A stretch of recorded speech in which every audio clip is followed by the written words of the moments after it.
Evangelho de Marcos, capítulo 8. No Evangelho de Marcos, capítulo 8, Marcos relata mais 2 milagres de Jesus. A confissão de Pedro de que ele acredita que Jesus é o Messias, a primeira profecia de Jesus sobre a sua morte e ressurreição. Em nome do Pai, do Filho e do Espírito Santo. Amém. Naqueles dias, outra vez reuniu-se uma grande multidão. Visto que não tinham nada para comer, Jesus chamou os seus discípulos e disse-lhes: Tenho compaixão desta multidão. Já faz 3 dias que eles estão comigo e nada têm para comer. Se eu os mandar para casa com fome, vão desfalecer no caminho, porque alguns deles vieram de longe. Os seus discípulos responderam: Onde nesse lugar deserto poderia alguém conseguir pão suficiente para alimentá-los? Quantos pães vocês têm? Perguntou Jesus. 7, responderam eles.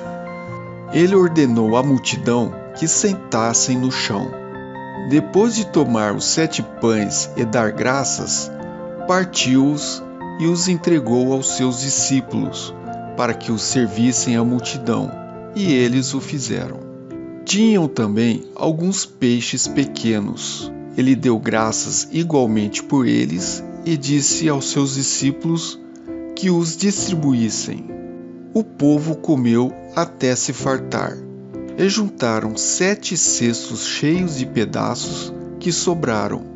Cerca de 4.000 homens estavam presentes. E tendo-os despedido, entrou no barco com seus discípulos e foi para a região de Dalmanuta. Os fariseus vieram e começaram a interrogar Jesus.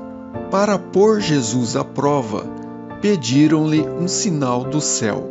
Jesus suspirou profundamente e disse: Por que esta geração pede um sinal milagroso?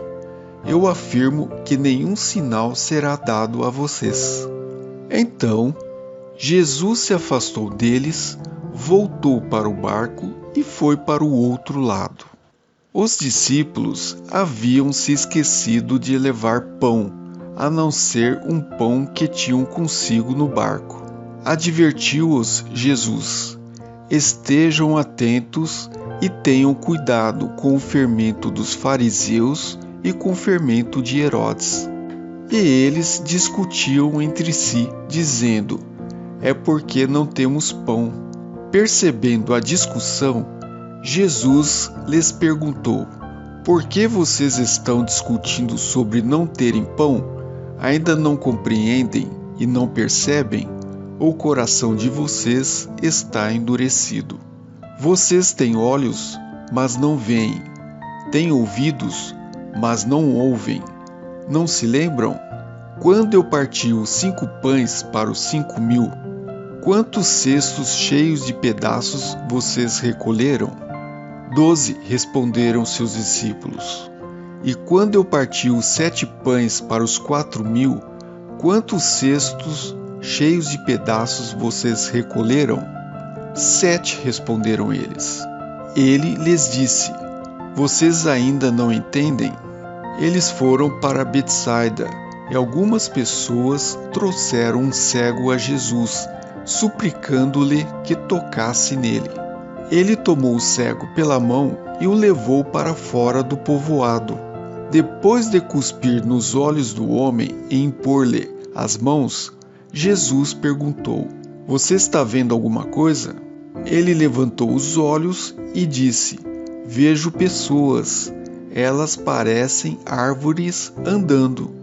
Mais uma vez, Jesus colocou as mãos sobre os olhos do homem.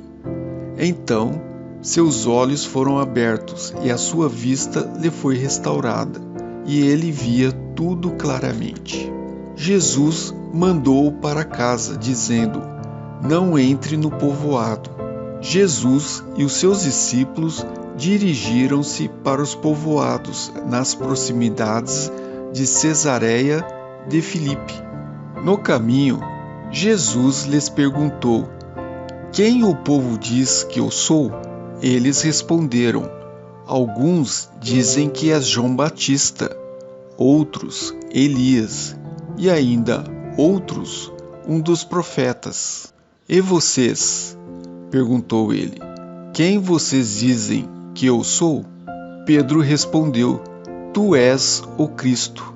Jesus os advertiu que não falassem a ninguém a seu respeito.